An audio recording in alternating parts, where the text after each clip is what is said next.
جعلنا نومکم سباتا. میں آپ کو ٹینشن ڈپریشن سے بچنے کی اصل چیز بتا رہا ہوں. قرآن کیا کہتا ہے؟ قرآن نے کافی چائے کا تذکرہ نہیں کیا. قرآن نے کیا کہا ہے؟ ہم نے رات بنائی لتسکنو تاکہ تمہیں کیا ملے؟ سکون. دماغ کو کیا ملے؟ فریش ہو جائے دماغ. سکون ملتا تو فریش ہوتا ہے نا. لیکن وہ کون سی رات؟ وہ یہ والی راتیں نہیں ہیں جو آج ہماری راتیں گزر رہی ہیں. پوری رات موبائل پہ, پوری رات آپ فون پہ گپے مار رہے ہیں. اس رات کو اللہ نے سکون کے لیے نہیں بنایا. وہ رات بنائی ہے جس کے بارے میں قرآن کہتا ہے وَجَعَلْنَا نَوْمَكُمْ سُبَاتًا. 30ویں پارے کا پہلا رکوع.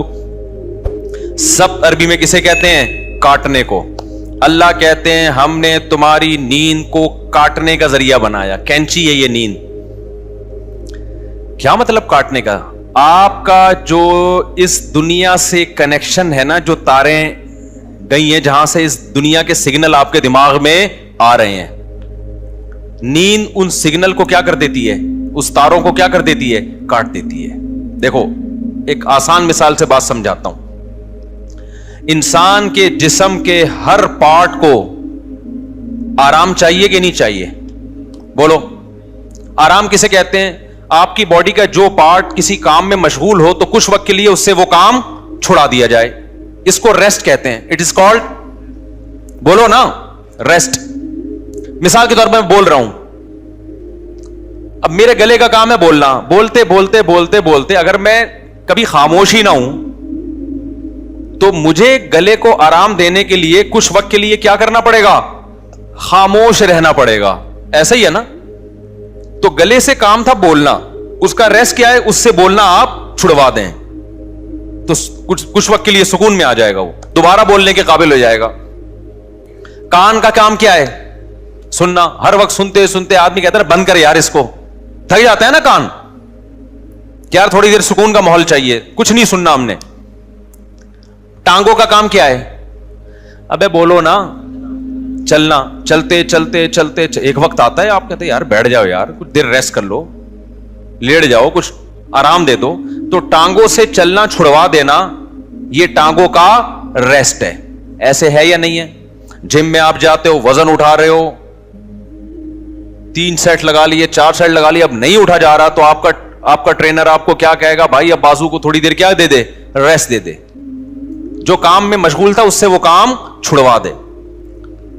اب دیکھو یہ سارے کام جو ہماری باڈی کر رہی ہوتی ہے, ان کو چھوڑنے کا آرڈر دماغ دیتا ہے. دماغ کہتا ہے چلنا بند کر دو, دماغ کہتا ہے سننا بند کر دو, دماغ کہتا ہے بولنا بند کر دو. دماغ کا اپنا کام کیا ہے؟ دماغ کا ریسٹ کیسے ہوگا؟ دماغ کا کام ہے سوچنا. کیا خیال ہے بھائی؟ اگر آپ لوگ سوچ رہے ہو تو سمجھ میں آئے گا کہ دماغ کا کیا کام ہے؟ سوچنا. مجھے آپ بتاؤ دنیا میں کوئی مائی کا لال ایسا پیدا ہوا ہے جو دماغ کو کہے کہ سوچنا بند کر دے؟ دماغ کو, ٹانگوں کو کون آرڈر دے گا کہ رک جاؤ؟ اتنا تو میرا خیال ہے جنرل نالج کا سوال ہے, یہ تو کوئی معاشرتی علوم کا سوال نہیں پوچھا میں نے. ٹانگوں کو کون آرڈر دیتا ہے کہ رک جاؤ؟ دماغ آرڈر دیتا ہے. تبھی ہم بریک لگا لیتے ہیں. میں بول رہا ہوں, بولتے تھک گیا تو میرے گلے کو کون آرڈر دے گا کہ رک جاؤ؟ دماغ آرڈر دے گا. اس سے پتا چلتا ہے آرڈر دینے والا ہمیشہ اس سے سپیریئر ہوتا ہے. آپ کی باڈی کا جو پارٹ ہے نا, کوئی بھی پارٹ, اس کو آرڈر دے گا بادشاہ. وہ کون ہے؟ وہ دماغ ہے. پھر یہ اس کی بات مانے گا, رک جائے گا. کیونکہ ہمارے ٹانگوں کے پاس سوچنے کے لیے دماغ نہیں ہے, وہ خود نہیں رکیں گی, ان کو آرڈر اوپر سے آئے گا. لیکن دماغ کو آرڈر کون دے گا کہ سوچنا بند کر دے؟ نہیں ہے یہ بات. دماغ آرڈر نہیں دے سکتا. دماغ کے لیے کوئی اوپر کی چیز ہو جو دماغ کو آرڈر دے کہ سوچنا بند کر دے. کیونکہ دماغ جب اپنے آپ کو آرڈر دے گا کہ سوچنا بند کر دے تو اس کے لیے دماغ سوچے گا, تو سوچنے کا عمل کم نہیں ہوگا بلکہ سوچنے کا عمل بڑھ جائے گا. ابے کیسے سمجھاؤں مجھے بتاؤ یار. کامن سینس کی بات کر رہا ہوں یا نہیں کر رہا؟ کافی پی کے آئے ہیں کہ نہیں آئے ہیں مجھے یہ بات بتاؤ. اگر کافی کی عادت نہیں ہے نا, پھر بغیر پیے بھی دماغ فریش ہوگا. اگر عادت پڑ چکی ہے تو ایک کپ آپ کو پلانا پڑے گا, اس کے بغیر کھوپڑی میں بات نہیں آئے گی. یہ نقصان ہے کافی کا. پھر بھی ہم کہتے ہیں پی لو. ہمیں بھی کبھی دماغ کھوپڑی کام نہیں کر رہی ہوتی, 2 چسکے ہم بھی لگا لیتے ہیں. ٹھیک ہے, پیدا تو اسی سوسائٹی میں ہوئے نا, فضائل نہیں بیان کرتے ہم. اچھا خیر, تو اب دماغ کا کام کیا ہے؟ دماغ کو سکون ایسے ملے گا, سوچنا چھوڑ دے. اب آپ کیا کرو گے؟ اب آپ بیٹھ گئے, ٹانگوں کو آرڈر دیا رک جاؤ, ٹانگیں رک گئیں. کمر تھک گئی ہے بیٹھے بیٹھے, کمر کو آرڈر دیا بھائی لیٹ جا, لیٹ گئے بھائی. اب دماغ تھک گیا آپ کا, اب آپ دماغ کو آرڈر دے رہے ہو سوچنا بند کر دے. دماغ کا باپ بھی سوچنا بند نہیں کرے گا, بلکہ اور سوچے گا. تبھی تو اوور تھنکنگ کی ایک بیماری ہے نا. لوگ کہتے ہیں ہم جب سونے کے لیے لیٹتے ہیں تو اس وقت تو بالکل ہی نیند اڑ جاتی ہے ہماری. ویسے چلتے پھرتے رہیں گے نیند آئے گی, بیٹھے ہوئے نیند آ رہی ہے, سونے کے لیے لیٹے اور نیند کے علاوہ اب سب کچھ آنا شروع, کیونکہ دماغ اب نیند کے بارے میں سوچنا شروع کر دیتا ہے کہ سو تو نہیں سویا, صبح دیر ہو جائے گی, دماغ خراب ہوگا, یہ ہوگا. اس سے نیند آنے کے بجائے کیا ہوتی ہے, اس ٹینشن سے نیند اور اڑتی ہے. سمجھ میں آ رہی ہے بات؟ تو اس کا حل اللہ نے کیا رکھا ہے؟ اللہ نے کہا یہ تمہارے بس میں نہیں ہے کہ تم سو جاؤ, کیونکہ تمہارے پاس جو سب سے پاورفل پارٹ ہے نا وہ دماغ ہے. اس دماغ کے کنٹرول میں میں نے تمہارے سارے پارٹ دے دیے ہیں. دماغ کس کے کنٹرول میں ہے؟ وہ میرے کنٹرول میں ہے. وہ کسی کا باپ بھی نہیں سلا سکتا جب تک میں نہیں چاہوں گا. لہذا تم نے کیا کرنا ہے؟ سونے کے اسباب اختیار کرنے ہیں. سونا تمہارے بس میں نہیں ہے. اسباب کے بتی بجھا دی, لیٹ گئے, سکون کا ماحول ہو گیا, پنکھا چلا دیا, یا نیند کی گولی کھا لی, بہت زیادہ ہو گیا تو یہی ہوگا نا. تو اس سے نیند کی گولی بھی آپ کو یاد رکھو سلاتی نہیں ہے. وہ کیا کرتی ہے, آپ کے جو پٹھے ہیں ان کو ریلیکس کر دے گی, خیالات کو مجتمع کر دے گی. نیند ڈاکٹر کہتے ہیں کہ نیند خود سے آتی ہے انسان کو, کوئی دوا نہیں لاتی نیند. دوا یہی ہے کہ وہ اسباب پیدا کر دیتی ہے, اس کے سکون کے اسباب پیدا کر دیتی ہے. لیکن دوا ڈائریکٹ نیند لانے والی اب تک کوئی دوا میری معلومات کے مطابق ایجاد نہیں ہوئی, جو ڈاکٹر کہتے ہیں. تو اب کیا ہوتا ہے؟ اب اللہ تعالیٰ بیچ میں آتے ہیں. اللہ تعالیٰ کہتے ہیں وَجَعَلْنَا نَوْمَكُمْ سُبَاتًا, تم اسباب اختیار کرتے ہو, لیٹ جاتے ہو. ہم کیا کرتے ہیں؟ تمہاری نیند, ایک کینچی لے کر آتے ہیں ہم, کیونکہ ہم جو سوچنا بند نہیں کر رہے نا, وجہ اس کی کہ ہمارے دماغ کا اس دنیا سے کنیکشن ہے. یہ کنیکشن جب تک ختم نہیں ہوگا اس وقت تک آپ سوچنا بند نہیں کر سکتے. آپ جب سونے کے لیے لیٹے, دن بھر کے خیالات ہیں, ابے یہ آیا تھا, یہ ہوا تھا, دوسری شادی, تیسری شادی, میرے بیان کسی نے سنے ہو, ٹھیک ہے نا, شادی نہیں ہو رہی یا ہو گئی ہے تو مصیبت. میرے جس نے بھی بیان سنے ٹینشن میں, وہ بھی ٹینشن میں جس کی نہیں ہو رہی, اور جس کی ہو گئی ہے وہ اس سے بڑی ٹینشن میں کہ یار یہ میں کیا کر بیٹھا ہوں. تو ٹینشنوں میں اور یہ اور وغیرہ وغیرہ 20 قسم کے آپ نکالتے چلے جاؤ دماغ سے. نہیں, اللہ کہتے ہیں میری قدرت کام کرتی ہے. میں کیا کرتا ہوں, اس کے جو لنک ہے نا, جتنے جہاں سے لیڈ آ رہی ہے اس کو, یہ دنیا سے آ رہی ہے نا, یہاں سے اس کے دماغ کا میں کنیکشن کیا کر دیتا ہوں, ساری تاریں, پاور ہی ختم ہو گئی. ارے میرے بھائی, بچہ کمپیوٹر پہ بیٹھا ہو, ہل کے نہ دے رہا ہو, پولیس بلا لی, بیٹا ہٹ جا یہاں سے, نہیں ہل رہا ہو, تو آخری حل آپ کے پاس کیا ہے, وہاں سے پاور کھینچ دو, پاور ہی نکال دو, ایسی کی تیز تار ہی کاٹ دو بیچ میں سے. اب چلے گا؟ اب پہیہ لگا کے تو چلے گا, ویسے نہیں چلے گا کمپیوٹر. تو اللہ میاں بھی کہتے ہیں وَجَعَلْنَا نَوْمَكُمْ سُبَاتًا, ہم نے تمہاری نیند کو دماغ اور اس دنیا کے کنیکشن کا کاٹنے والا, یہ نیند ایک کینچی ہے جو کیا کرتی ہے, تمہارے دماغ کا اس دنیا سے کنیکشن ختم.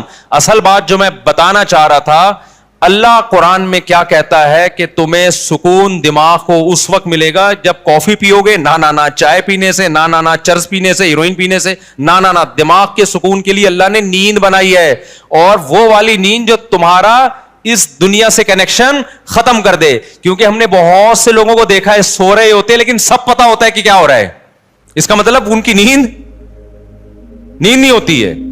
گھوڑے بیچ کے سونے والی نیند کا اللہ ذکر کر رہا ہے قرآن میں. آپ دیکھ لو نا آج کل جو نیندیں ہو رہی ہیں, سو رہے ہیں اور سب سن بھی رہے ہیں کہ ہو کیا رہا ہے, بیگم کیا باتیں کر رہی ہے, کس کی غیبتیں کر رہی ہے, گھر میں ساس کتنے دن سے آگے ٹھہری ہوئی ہے, جا کیوں نہیں رہی ہے, مہنگائی بڑھ رہی ہے, اسٹیبلشمنٹ نے یہ کیا کر دیا, اور فلانے نے یہ کیا کر دیا, اور مہنگائی کو یہ کیوں ہو گیا, وغیرہ وغیرہ 20 قسم کے مسائل, اور سو بھی رہا ہے. ذرا سی بات کرو تو کہتا ہے کیا, اچھا سوتے سوتے بتا رہا ہوتا ہے چپ ہو جاؤ میں سو رہا ہوں.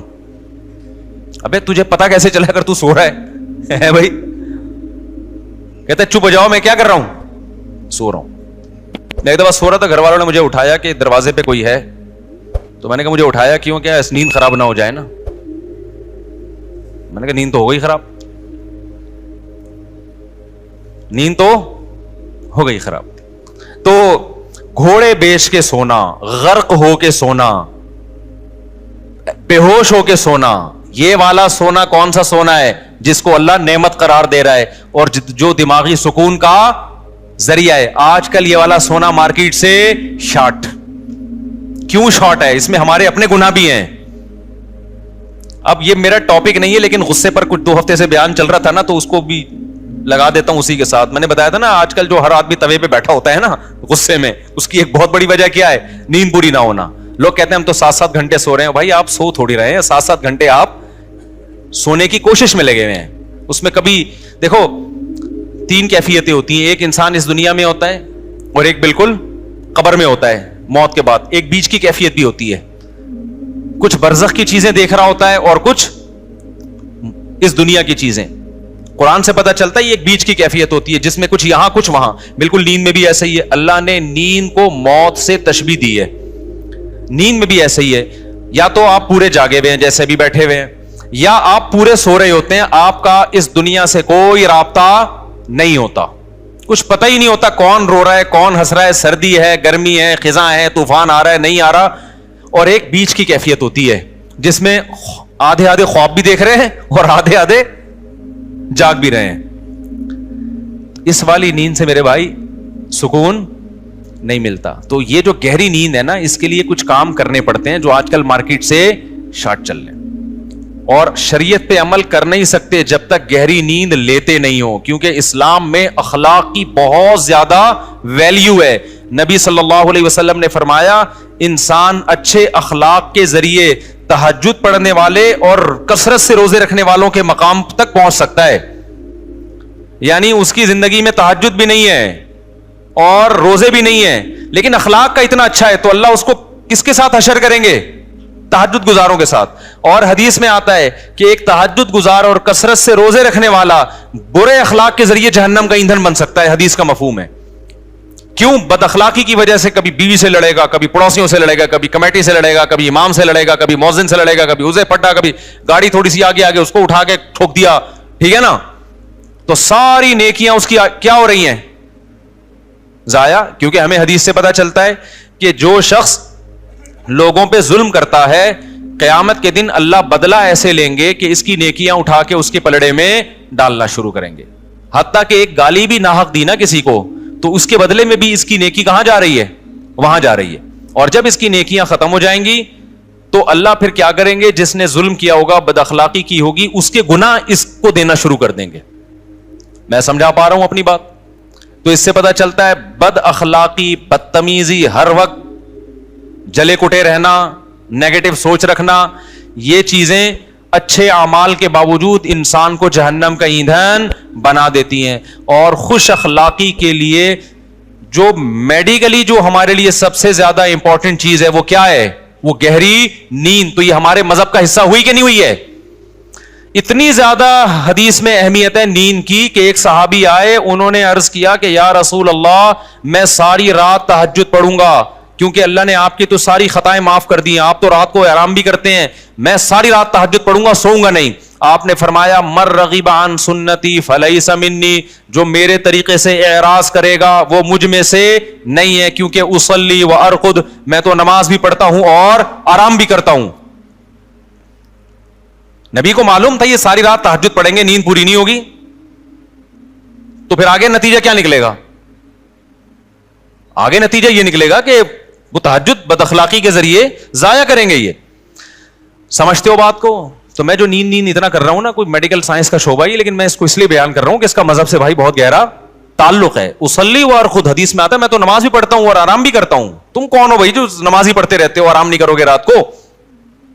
اور ہمارے نبی صلی اللہ علیہ وسلم کی نیند گہری تھی, اتنی گہری تھی کہ آپ صلی اللہ علیہ وسلم کے ہلکے سے خراٹے کی آواز بھی آتی تھی. جب انسان بہت تھک کے سوتا ہے اور گہری نیند سوتا ہے تو جن کو خراٹوں کی بیماری نہیں بھی ہے ان کے ہلکا ہلکا تیز سانس کی آواز آتی ہے. تو ہمارے نبی صلی اللہ علیہ وسلم جب سوتے تھے, آرام کرتے تھے, تو آپ سے معمولی خراٹوں کی آواز آیا کرتی تھی. یہ اس کی علامت تھی کہ آپ صلی اللہ علیہ وسلم کی نیند ہلکی نہیں تھی بلکہ گہری نیند تھی. سمجھتا نہیں ہے نا بات کو. اب گہری نیند کے لیے پھر وہ ٹپس ہیں, وہ پھر وہ ڈاکٹروں سے پوچھیں. آپ اس ڈاکٹر سے پوچھیں وہ خود سو رہا ہو ٹائم پہ, کیونکہ ڈاکٹر خود 3-4 بجے کلینک بند کر کے آ رہے ہوتے ہیں. سمجھ رہے ہو نا. تو لیکن اس میں چند چیزیں, ورزش کرے انسان, یہ چائے کافی وافی ان چیزوں سے اپنے آپ کو اس عذاب سے جان چھڑائے. اور بہت ہی کچھ شوق ہے تو چائے پی لو, وہ بھی دن میں 2 کپ بہت زیادہ ہے, لیکن ثواب سمجھ کے وہ بھی نہ کرو. اور رات کو انسان جلدی سے رات کو موبائل بند کر کے رکھ دے لاکر میں. موبائل جو ہے نا یہ رات کو دیکھو ہی نہیں, یہ بہت بڑی تباہی ہے. سو جاؤ رات کو, صبح 2 بجے 3 بجے اڑ جاؤ, اس کے بعد نماز پڑھو, تلاوت کرو, اللہ سے دعا مانگو, پھر موبائل دیکھ لو بیٹھ کے. بھائی کوئی مفید چیز اگر آپ نے دیکھنی ہے, کوئی جنرل نالج کی چیز دیکھنی ہے, کسی کا ولاگ دیکھنا ہے کہ میں بیت الخلاء میں بیٹھا ہوا ہوں کیسا لگ رہا ہوں, ٹھیک ہے نا. اس طرح بھی ولاگ بھی ایسے آ رہے ہیں کہ بس جو اٹرم پٹرم اٹھا کے ڈال دو. بس میں جا رہا ہوں, میں نانی کے جا رہا ہوں, میں خالہ کے جا رہا ہوں, میں پپو کے جا رہا ہوں. تو جا رہا ہے بھائی, تو ساری دنیا جاتی ہے, تو پہلی دفعہ تھوڑی جا رہا ہے. چلو کوئی دوسرے ملک میں جا کے ولاگ بنا رہا ہے, آپ نے وہ ملک دیکھا نہیں ہے, تو آپ کا یار بغیر ٹکٹ ویزے کے کنٹری دیکھنے کو مل رہا ہے, پھر بھی سمجھ میں آتا ہے. لیکن ایسے ایسے ولاگرز آ رہے ہیں, ان پہ تو مجھے تعجب اس لیے نہیں ہوتا کہ ان کو پیسہ مل رہا ہے نا, تعجب تو آپ پہ ہوتا ہے کہ یار آپ کے پاس اتنا ٹائم کہاں سے آ گیا. اور یہ بھی ایک بڑی بےغیرتی کی بات ہے. جس کا ولاگنگ کا چینل نہیں چل رہا نا, اپنی خوبصورت بیوی کو ادھورے لباس میں وہ لے آتا ہے. یار دیکھو, غیرت پہلے ہے, پیسہ بولو بعد میں.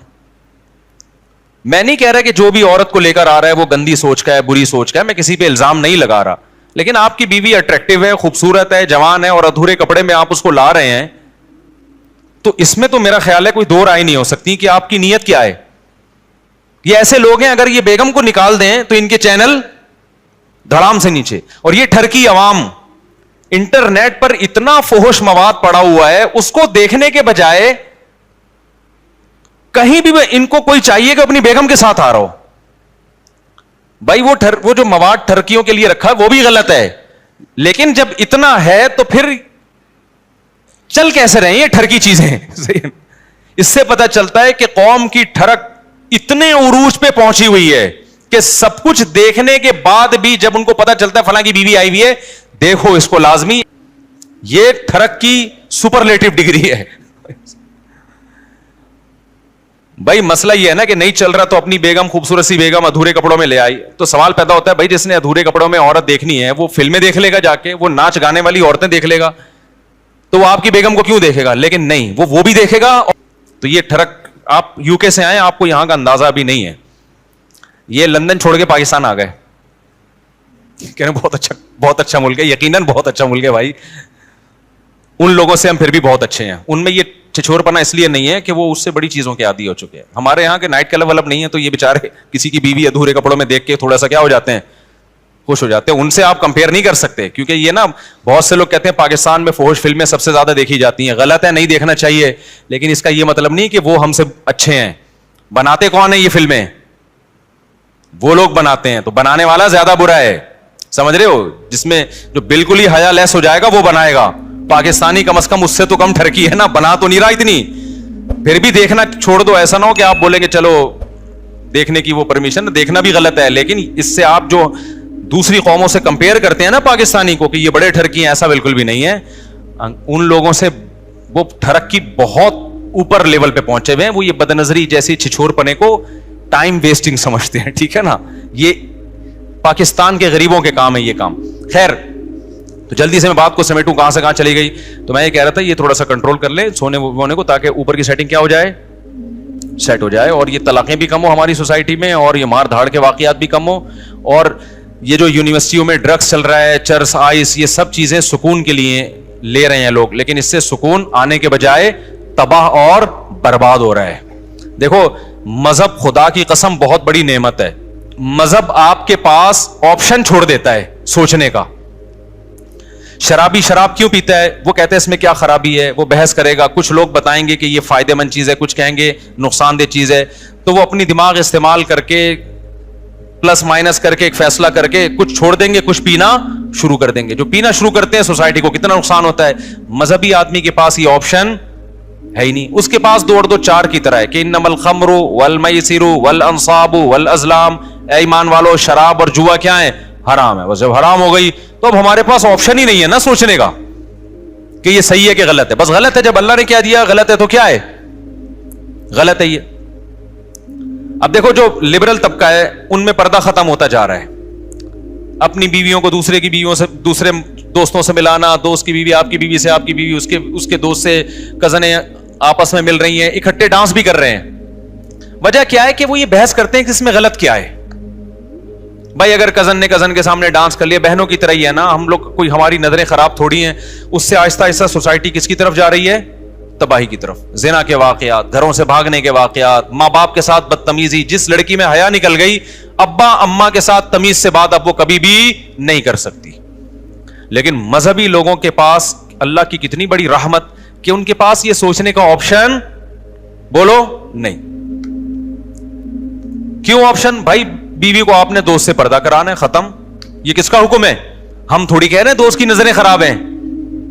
ہو سکتا ہے اس کی نظر آپ سے زیادہ اچھی ہو, وہ نہ بری نظر سے دیکھے, لیکن یہ آپشن ہمارے پاس اللہ میاں نے کیا کر دیا ہے؟ بھائی جوان بیوی ہے تو آپ کو اپنے دوست سے اس سے پردہ بولو کرانا ہے, ختم. میرے سارے گھر والے میرے بھائیوں سے پردہ کرتے ہیں الحمدللہ. ہماری بھابیاں ہم سے پردہ کرتی ہیں. ہم سب جوائنٹ فیملی میں اکٹھے رہے ہیں. ہم لوگ 4 بھائی تھے اور میری والدہ کی 6 بہویں تھیں. یہ بھی ایک پہلی تھی. حالانکہ 4 بھائی میں بہویں کتنی ہوتی ہیں؟ 4 بہو. اس وقت 6 بہو. اگر ابھی والدہ زندہ ہوتی تو ایک کیلکولیٹر خریدنا پڑتا ان کو بہوؤں کو گننے کے لیے. خیر, تو ہم ایک گھر میں رہے ہیں اور 4 بھائی اور والدہ کی بہویں کتنی؟